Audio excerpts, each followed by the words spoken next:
ലൂസിഫറിന്റെ second part Empuraan 2025 എല്ലാവരും പ്രതീക്ഷയോടുകൂടി കാണാനായിട്ട് കാത്തിരിക്കുന്ന ഒരു സിനിമയാണ് എമ്പുരാൻ.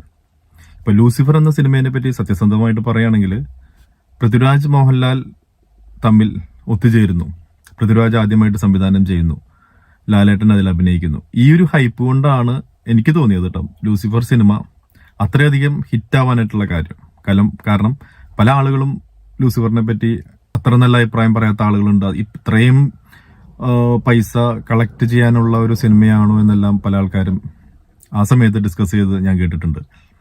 ഇപ്പൊ പൃഥ്വിരാജ് മോഹൻലാൽ ആദ്യമായിട്ട് ഒന്നിക്കുന്നു, ആ ഒരു ഹൈപ്പ് ഉണ്ടായിരുന്നു. അതുപോലെയുള്ള ഒരു പബ്ലിസിറ്റി ആയിരുന്നു ആ സിനിമയ്ക്ക് കൊടുത്തിരുന്നത്. പിന്നെ ആ സിനിമയുടെ ഒരു ക്ലൈമാക്സ് സീൻ, അതാണ് എനിക്ക് ഏറ്റവും ഇഷ്ടപ്പെട്ടതും എന്നെ ഒരു മോഹൻലാൽ ഫാൻ എന്ന രീതിയിൽ ത്രില്ലടിപ്പിച്ചതും അല്ല ക്ലൈമാക്സ് സീനാണ്.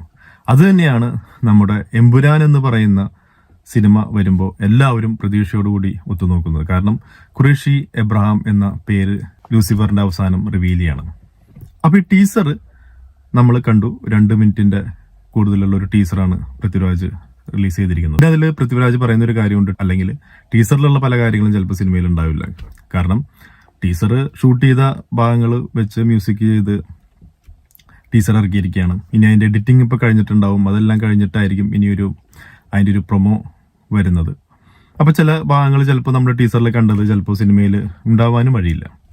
ഈ ടീസറിൽ കണ്ടു കഴിഞ്ഞപ്പോൾ എങ്ങനെയായിരിക്കും ഈ സിനിമ, അല്ലെങ്കിൽ ഈ സിനിമ എന്താണ് പറയാൻ ഉദ്ദേശിക്കുന്നത്, നമ്മളെ എന്തൊക്കെ വിധത്തിലാണ് ഇത് ടീസ് ചെയ്തത്, അപ്പൊ ആ ഒരു കാര്യത്തെ പറ്റിയിട്ടാണ് ഞാൻ ഡിസ്കസ് ചെയ്യാനായിട്ട് ആഗ്രഹിക്കുന്നത്. അപ്പോൾ ചിലപ്പോൾ ഞാൻ പറയുന്ന കാര്യങ്ങളെല്ലാം ചിലപ്പോൾ ശരിയാവണമെന്നില്ല, തെറ്റാവാം. ചിലപ്പോൾ ചില കാര്യങ്ങൾ സിനിമയിൽ അതുപോലെ വന്നുകൊണ്ടിരിക്കാം. അപ്പൊ ഇതൊക്കെ എനിക്ക് ആ ടീസർ കണ്ടപ്പോൾ തോന്നിയ ചില കാര്യങ്ങളാണ് ഞാനവിടെ ഷെയർ ചെയ്യുന്നത്. കാരണം അത്രയും ഒരു ടീസ് ചെയ്ത ഒരു ട്രെയിലർ. പിന്നെ ഈ സിനിമ എത്രയും പെട്ടെന്ന് ഇപ്പോൾ നാളെയെങ്കിൽ നാളെ റിലീസ് ചെയ്യുകയാണെങ്കിൽ ഫസ്റ്റ് ഷോ തന്നെ കാണണം എന്ന് ആഗ്രഹിക്കുന്ന സിനിമകളിലൊന്നാണ്. സിനിമയുടെ ബാക്കി കാര്യങ്ങളെല്ലാം സിനിമ വന്നതിന് ശേഷമേ നമുക്ക് പറയാൻ പറ്റുള്ളൂവെങ്കിലും അത്രയേറെ എല്ലാവരും കാണാൻ വെയിറ്റ് ചെയ്തിരിക്കുന്ന ഒരു സിനിമ. പ്രത്യേകിച്ച് ലാലേട്ടന്റെ ഇതിനു മുമ്പുള്ള കുറച്ച് സിനിമകളൊന്നും വലിയ സക്സസ് ആയിരുന്നില്ല. അതുകൊണ്ട് തന്നെ ലാലേട്ടന്റെ ഗംഭീരമായിട്ടൊരു തിരിച്ചുവരവ് പ്രതീക്ഷിക്കുന്ന എല്ലാ ആളുകളും കാണാൻ ആഗ്രഹിക്കുന്നതും ഒരു സക്സസ് പ്രതീക്ഷിക്കുന്നതുമായിട്ടുള്ള ഒരു സിനിമയാണ് പൃഥ്വിരാജ് സുകുമാരൻ സംവിധാനം ചെയ്ത ഈ എമ്പുരാൻ. അപ്പോൾ എമ്പുരാന്റെ ടീസറിലേക്ക് വരികയാണെങ്കിൽ നമുക്കറിയാം, അതിൽ ആദ്യം കാണിക്കുന്നത് ഇറാഖിലെ ഒരു ഗോസ്റ്റ് ടൗൺ ആയിട്ടുള്ള ഖറാഖോഷ് എന്ന് പറയുന്ന ഒരു സ്ഥലമാണ് കാണിക്കുന്നത്. നമുക്കറിയാം ISIS എന്ന സംഘടന നശിപ്പിച്ച ഒരു ഇറാഖിലെ ഒരു ക്രിസ്ത്യൻ ടൗൺ ആണത്. ഇപ്പോഴും അവിടെ എന്താ പറയുക, തിരിച്ച് ഒരു ജനവാസം പൂർണ്ണ രീതിയിൽ വന്നിട്ടില്ല. അതുകൊണ്ട് തന്നെ ഒരു ഗോസ്റ്റ് ടൗൺ ആയി മാറിയിരിക്കുകയാണ്. ആ ടീസറിൽ ഈ ടൗൺ കാണിക്കുന്നതും പിന്നെ നമ്മളെ കാണിക്കുന്നുണ്ട് അവിടെ പല വണ്ടികൾ വന്ന് നിൽക്കുന്നത് കാണിക്കുന്നുണ്ട്. പിന്നെ ആ വണ്ടികൾ പല ആൾക്കാരും നോട്ട് ചെയ്യുന്നതും അത് വളരെ കെയർഫുള്ളായിട്ട് ഫോളോ ചെയ്യുന്നു. അപ്പൊ അതിൽ നിന്നും പിന്നെ അവരുടെ ഡയലോഗുകളിൽ നിന്നും നമ്മൾ മനസ്സിലാക്കുന്നത് ഖുറേഷി എബ്രഹാമും ഗ്യാങ്ങും അവിടെ വന്നിട്ടുണ്ടെന്നാണ്. പിന്നെ ഒരു പേര് അവിടെ പറയുന്നത് കബൂക്ക എന്ന് പറയുന്ന ഒരു പേര് നമ്മൾ ലൂസിഫറിലും കണ്ടാണ്. ഈ കബൂക്ക എന്ന് പറയുന്ന ഒരു ഭയങ്കര വലിയ ബിസിനസ്മാൻ ആണ്. അവർ ഒരു പ്രത്യേക വിഭാഗത്തിനെതിരെ പൊരുതുന്ന ആളുകൾക്ക് പൈസ കൊടുക്കുന്നതും അവരെ സപ്പോർട്ട് ചെയ്യുന്നതുമായിട്ടുള്ള ഒരു ടെററിസ്റ്റ് എന്ന് വേണമെങ്കിൽ പറയാം. എനിക്ക് കൂടുതൽ ഡീറ്റെയിൽസ് അതിനെ പറ്റി അറിയില്ല. ഇത് അറിയുന്ന ആൾക്കാർ ദയവായിട്ട് കമന്റ് ചെയ്യാം. ഞാൻ ഈ പറയുന്ന കാര്യങ്ങൾ എൻ്റെ ഒരു മിതമായ അറിവ് വെച്ചിട്ടാണ് പറയുന്നത്. തെറ്റുകളുണ്ടെങ്കിൽ സദയം ക്ഷമിക്കുക, നിങ്ങളത് തിരുത്താനായിട്ട് അപേക്ഷ. അപ്പം അങ്ങനെയുള്ള ഈ കബൂക്ക ഗ്യാങ്ങും ഖുറേഷി എബ്രഹാമും ഒരു സ്ഥലത്ത് വന്നിട്ടുണ്ടെന്നുള്ള രീതിയിൽ നമ്മൾ ആ ടീസറിൽ പറയുന്നുണ്ട്. അപ്പോ എനിക്ക് തോന്നിയ ഒരു കാര്യം നമ്മുടെ ലൂസിഫർ സിനിമയിൽ തന്നെ പറയുന്നുണ്ട്. ഗോവർദ്ധൻ ഇന്ദ്രജിത്തിന്റെ കഥാപാത്രം പറയുന്നുണ്ട്, നശിപ്പിക്കപ്പെട്ട നമ്മുടെ ഇറാഖിലെ അല്ലെങ്കിൽ അഫ്ഗാനിസ്ഥാനിലെ ടൗണുകളെല്ലാം റീബിൽഡ് ചെയ്യാനുള്ള ഒരു കരാറ് ഖുറേഷി എബ്രഹാം എടുത്തിട്ടുണ്ട്. അപ്പോൾ ചിലപ്പോൾ അതിന്റെ ഭാഗമായിട്ടായിരിക്കണം ഖുറേഷി എബ്രഹാം ആ ടൗണിൽ എത്തുന്നതും. ഖുറേഷി എബ്രഹാമിനെ നശിപ്പിക്കാനായിട്ട് ആഗ്രഹിക്കുന്ന വേണമെങ്കിൽ കബൂക്ക ഗ്രൂപ്പ് ആയിരിക്കാം, അല്ലെങ്കിൽ അവിടുത്തെ വേറെ ഏതെങ്കിലും ഗ്രൂപ്പ് ആയിരിക്കാം, ഇവരെ വളയുന്നതുമായിട്ടുള്ള ആ ഒരു സീക്വൻസ് ആയിരിക്കണം ഇതിൽ ആ ഒരു രംഗങ്ങളിൽ നമുക്ക് കാണാൻ കഴിയുന്നുണ്ട്. പിന്നെ ഇന്ദ്രജിത്തിന്റെ ക്യാരക്ടർ ഇതിലും നമ്മൾ ലൂസിഫറിൽ സ്റ്റീഫൻ നെടുമ്പള്ളിയെ കണ്ടു, മോഹൻലാൽ തിരിച്ച് പോകുന്നതായിട്ടാണ് ലാസ്റ്റ് സീനിൽ. ഇനി നമ്മൾ അറിയാൻ ആഗ്രഹിക്കുന്നത് ആരാണ് ഈ ഖുറേഷി എബ്രഹാം, പിന്നെ ഖുറേഷി എബ്രഹാമും PK രാംദാസുമായിട്ടുള്ള എങ്ങനെയാണ് ബന്ധം. ഖുറേഷി അബ്രഹാമും പൃഥ്വിരാജുമായിട്ട് സയ്യിദ് മസൂദുമായിട്ട് എങ്ങനെയാണ് കണക്ട് ചെയ്തത്. അപ്പൊ ഈ കാര്യങ്ങളെല്ലാം നമുക്ക് അറിയാൻ ആഗ്രഹം ഉണ്ടാവും. അപ്പൊ ആ കാര്യങ്ങൾ ചിലപ്പോൾ എമ്പുരാനിൽ റിവീൽ ചെയ്യുന്നുണ്ടാവും. അതിന്റെ ടീസർ ചിലപ്പോൾ അതിൽ കാണിക്കുന്ന ചില ഭാഗങ്ങൾ, ഒന്നാമത് ആ ഒരു പള്ളിയുടെ ഉള്ളിൽ ഒരു ചെറിയ കുട്ടിയെയും പൊക്കിപ്പിടിച്ചു ആരോ ഒരാൾ, അത് സ്ത്രീ കഥാപാത്രമാണോ പുരുഷ കഥാപാത്രമാണോ നമുക്ക് ക്ലിയർ അല്ല, വെടിയുണ്ടകളെല്ലാം പതിച്ചിട്ടുള്ള ആ ഒരു ചുമരിന്റെ ഉള്ളിൽ കൂടെ വെളിച്ചം വരുന്നുണ്ട്. അപ്പോൾ രക്ഷപ്പെടാനായിട്ടുള്ള ഒരു ശ്രമം നടത്തുന്നതായിട്ട് നമുക്ക് കാണുന്നുണ്ട്. ചിലപ്പോൾ ഇപ്പൊ നിങ്ങൾ പേര് ശ്രദ്ധിച്ചാൽ അറിയാം, മോഹൻലാലിന്റെ കഥാപാത്രം ഒരു ക്രിസ്ത്യൻ കഥാപാത്രമാണ്, പൃഥ്വിരാജിന്റെ കഥാപാത്രം സയ്യിദ് മസൂദ് അത് ഒരു മുസ്ലിം കഥാപാത്രമാണ്.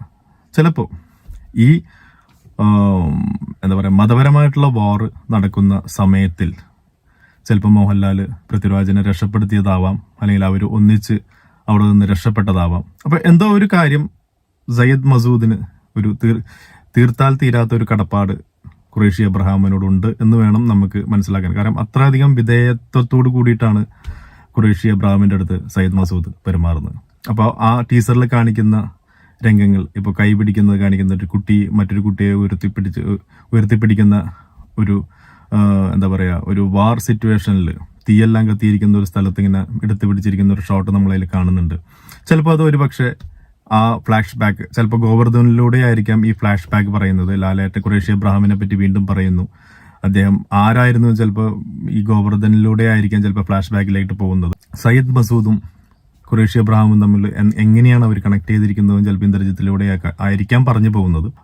ഖരാഘോഷ് ടൗണിലേക്ക് എത്തുന്നത് കാണിക്കുന്നുണ്ട്, അവിടെ ഇവരെ വളയുന്നത് കാണിക്കുന്നുണ്ട്, പിന്നെ ഇവരെ അറ്റാക്ക് ചെയ്യുന്നത് കാണിക്കുന്നുണ്ട്. അവിടെ ലാലേട്ടൻ ഒരു കുരിശിനോട് തിരിഞ്ഞു നിൽക്കുന്നു, അതിനുശേഷം അതിനോട് എതിർവശത്തോട്ട് തിരിഞ്ഞു നിന്നിട്ടാണ് വെടിവെക്കുന്നത് കാണിക്കുന്നുള്ളത്. ആ കെട്ടിടത്തിൽ തന്നെ പൃഥ്വിരാജ് മുകളിൽ നിന്നും താഴേക്ക് റോപ്പിലൂടെ ഇറങ്ങി വരുന്നത് കാണിക്കുന്നുണ്ട്. അപ്പോൾ ഒരു പക്ഷേ ഖുറേഷി അബ്രഹാമിനെ വളയാനായിട്ട് വരുന്നവർക്കെതിരെ ഇവർ അറ്റാക്ക് ചെയ്യുന്നതായിരിക്കാം. അല്ലെങ്കിൽ ചില സിനിമകളിൽ കാണുന്നത് പോലെ ഖുറേഷി അബ്രഹാം ഇവരെ ആ ബിൽഡിങ്ങിലേക്ക് ഇവരെ തന്ത്രപൂർവ്വം എത്തിച്ച് ചിലപ്പോൾ അവർക്കെതിരെ അറ്റാക്ക് ചെയ്യുന്നതാണോ, അതെല്ലാം സിനിമയിലൂടെ മാത്രം അറിയാൻ കഴിയുന്നുള്ളൂ. ഈ സിറ്റിയിലേക്ക് അല്ലെങ്കിൽ ഫ്ലാഷ് ബാക്കിലായിരിക്കണം ഖുറേഷി അബ്രഹാം ഒരു ഹെലികോപ്റ്ററിൽ വരുന്നത് കാണിക്കുന്നുണ്ട്, ആ ഡോറ് പതുക്കെ തുറക്കുന്നത് കാണിക്കുന്നുണ്ട്. നമ്മൾ സാഗർ ഇലിയാസ് ജാക്കി എന്ന സിനിമയിലെ ലാലേട്ടന്റെ ഇൻട്രൊഡക്ഷൻ പോലെ ഒരു ഇൻട്രൊഡക്ഷൻ അതിൽ കാണിക്കുന്നുണ്ട്. ഇനി അതാണോ ഈ എമ്പുരാനിലെ ഇൻട്രൊഡക്ഷൻ ആണോ എന്ന് എനിക്കറിയില്ല, പക്ഷെ ഒരു ഇൻട്രോയ്ക്കുള്ള ഒരു സാധ്യത ആ ഷോട്ടുകളിൽ നമുക്ക് കാണാൻ കഴിയുന്നുണ്ട്. അപ്പോൾ എനിക്ക് തോന്നിയത്, ഇപ്പോൾ നമ്മൾ ഈ കാര്യങ്ങളെല്ലാം അതിൽ അവർ പറഞ്ഞു വയ്ക്കുന്നുണ്ട്, ആരാണ് ഖുറേഷി അബ്രഹാം എന്നുള്ള കാര്യങ്ങൾ പറഞ്ഞു വെച്ചതിന് ശേഷമായിരിക്കും ചിലപ്പോൾ ഒരു പ്രത്യേക സാഹചര്യത്തിൽ നമ്മുടെ കേരളം കാണിക്കുന്നതും. അവിടെ PK രാംദാസിന് ഇപ്പോൾ പണ്ടത്തെ പ്രസക്തിയൊന്നുമില്ല, അദ്ദേഹത്തിന്റെ പ്രതിമ തന്നെ ഇപ്പോൾ ആരും വൃത്തിയായിട്ട് സൂക്ഷിക്കുന്നില്ല, അതിൽ കാക്കയെല്ലാം കാഷ്ടിച്ചിരിക്കുന്നു, മദ്യക്കുപ്പികൾ വെച്ചിരിക്കുന്നു. അപ്പോൾ ആ പ്രസക്തി അവിടെ നഷ്ടപ്പെട്ടിരിക്കുന്നു എന്നാണ് എനിക്ക് തോന്നുന്നത്. കാരണം ചിലപ്പോൾ അദ്ദേഹത്തിന്റെ പാർട്ടിയിൽ ഉൾത്തർക്കങ്ങൾ ഉണ്ടായിരിക്കാം. ജതിൻ രാംദാസ് തന്നെ നിങ്ങൾക്കറിയാം, ലൂസിഫറിൽ കാണിക്കുമ്പോൾ പുള്ളിയെ എല്ലാവരും കൂടി ഒന്ന് ട്രെയിൻ ചെയ്യിച്ചിട്ടൊക്കെയാണ് സ്റ്റേജിലേക്ക് കൊണ്ടുവരുന്നത്. പക്ഷേ പുള്ളി തൻ്റെതായ രീതിയിൽ പറയുന്നുണ്ടെങ്കിലും ചിലപ്പോൾ അത് എത്രത്തോളം സക്സസ് ആയിട്ടുണ്ട്, മഞ്ജു വാര്യർ ചെയ്ത ക്യാരക്ടറും ജതിൻ രാംദാസിനും കൂടി ആ പാർട്ടിയെ എത്രത്തോളം നയിക്കാൻ പറ്റുന്നുണ്ട്, ചിലപ്പോൾ ഒരു പരാജയമായിട്ടുണ്ടായേക്കാം. ചിലപ്പോൾ പാർട്ടിയിൽ തന്നെ പല ആളുകളും എന്താ പറയുക ചതിപ്രയോഗം നടത്തിയിട്ടുണ്ടായിരിക്കാം. അപ്പം അങ്ങനെ പല പ്രശ്നങ്ങളും നിങ്ങൾ കാണുന്നുണ്ടായാൽ മഞ്ജു വാര്യർ ഒരു മരത്തിന് തീ പിടിച്ചിട്ടുള്ള ആ ഒരു മരത്തിന് മുന്നിൽ നിൽക്കുന്ന ഒരു കാഴ്ച നമ്മളെ ആ ടീസറിൽ കാണിക്കുന്നുണ്ട്.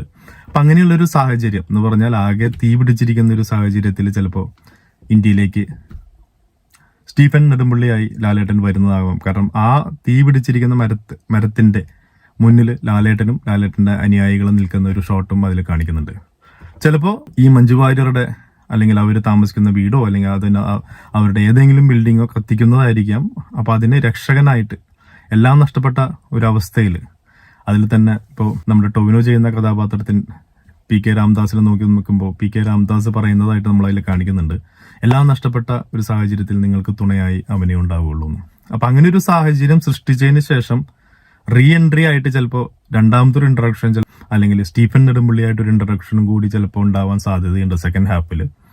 ഈ ലൂസിഫറിൽ നമുക്ക് കാണാൻ കഴിഞ്ഞു, ആദ്യം സ്റ്റീഫൻ നെടുമ്പള്ളി ഇൻട്രൊഡക്ഷൻ കാണിച്ചു, ലാസ്റ്റ് ഖുറേഷി അബ്രഹാമായിട്ട് ഒരു വൻ സെറ്റപ്പോട് കൂട്ടിയിട്ട് ലാലേട്ടൻ നമ്മൾ കാണിക്കുന്നുണ്ട്.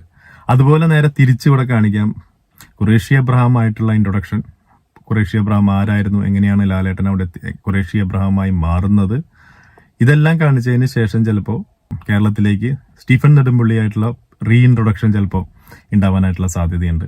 പിന്നെ നമ്മൾ അവിടെ കാണിക്കുന്നത് ഒരു ബിൽഡിങ്, കുറേ കാറുകളും JCBയും അവിടെ വളയുന്നു. ആ ബിൽഡിംഗ് തകർക്കാനായിട്ടൊരു ശ്രമം നടക്കുന്നു. പിന്നെ ആ ബിൽഡിങ്ങിന്റെ ചിലപ്പോൾ തകർത്ത ഡോറിന്റെ തീനാളങ്ങളിനിടയിലൂടെ മോഹൻലാൽ വരുന്ന ഒരു സീക്വൻസ് നമ്മൾ കാണിക്കുന്നുണ്ട്.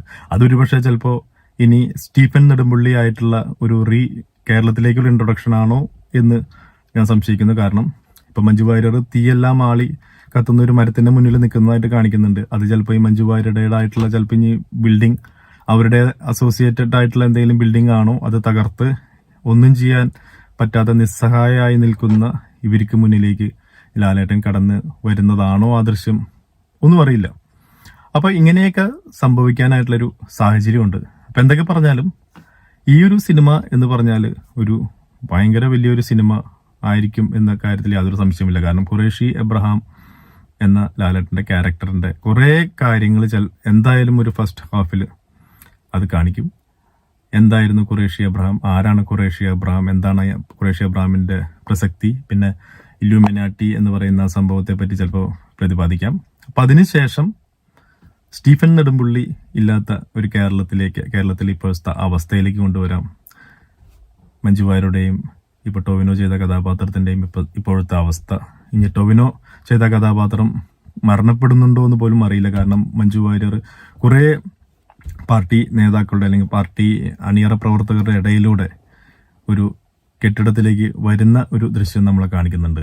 അത് ഇനി ആരെങ്കിലും മരണപ്പെട്ടിട്ട് അത് കാണാൻ വരുന്നതാണോ എന്ന് പോലും നമുക്കറിയില്ല. അപ്പൊ അങ്ങനെ ഒരു വളരെ ഒരു മോശമായ ഒരു സാഹചര്യം എന്തായാലും കേരളത്തിൽ സ്റ്റീഫൻ നെടുമ്പള്ളിയുടേതായിട്ടുള്ള ആളുകൾ, അതായത് ഈ മഞ്ജു വാര്യർ ചെയ്യുന്ന കഥാപാത്രം പ്രിയദർശിനി, പിന്നെ ജതിൻ രാംദാസ്, ടൊവിനോ തോമസ്, അങ്ങനെയുള്ള ആളുകൾക്ക് സംഭവിക്കുന്നു. ആ സമയത്ത് ലാലേട്ടൻ വീണ്ടും സ്റ്റീഫൻ നെടുമ്പള്ളിയായിട്ട് കേരളത്തിലേക്ക് അവതരിക്കപ്പെടുന്നതും അതിനുശേഷം ഇനി ഒരു തേർഡ് പാർട്ട് ഉണ്ടെന്ന് പറയുന്നുണ്ട്. അത് വിശ്വസിക്കാനാവാത്ത ആരെങ്കിലും ആണോ ഇനി നമ്മുടെ കേരളത്തിൽ ഒരു ചതി നടത്തുന്നത്, പുതിയൊരു വില്ലനായിട്ട് പുള്ളി വരുന്നതാണോ, ഇനി അതിന്റെ ഒരു ക്ലൈമാക്സ് എങ്ങനെയാണോ എന്നുള്ളത് നമുക്കറിയില്ല. അപ്പൊ ഇതൊക്കെയാണ് ഒരു ടീസർ എന്നുള്ള രീതിയിൽ എനിക്ക് നമ്മുടെ എമ്പുരാൻ എന്ന് പറയുന്ന ടീസറിൽ കാണാൻ കഴിഞ്ഞത്. ടീസർ വൈസ് നോക്കുകയാണെങ്കിൽ എന്തായാലും നമ്മളെ ഒരു ടീസ് ചെയ്യുന്ന ഒരു ടീസർ തന്നെയാണ്. എങ്ങനെയെങ്കിലും ആ സിനിമ ഒന്ന് റിലീസ് ചെയ്ത ഒന്ന് കണ്ടു നോക്കണം എന്ന് ആളുകളുടെ മനസ്സിൽ ഒരു ആഗ്രഹം തോന്നിപ്പിക്കുന്ന ഒരു ടീസർ തന്നെയായിട്ടാണ് എനിക്ക് തോന്നിയത്. ഇതിൽ നിങ്ങൾക്ക് എന്താണ് തോന്നിയെന്നുള്ള കാര്യം നിങ്ങൾ ദയവായിട്ട് കമന്റ് ചെയ്യുക. ഇഷ്ടപ്പെട്ടു കഴിഞ്ഞാൽ സപ്പോർട്ട് പ്രതീക്ഷിക്കുന്നു. നമുക്ക് അടുത്തൊരു വീഡിയോ ആയിട്ട് ഉടൻ തന്നെ കാണാം. Thank you. Take care. By.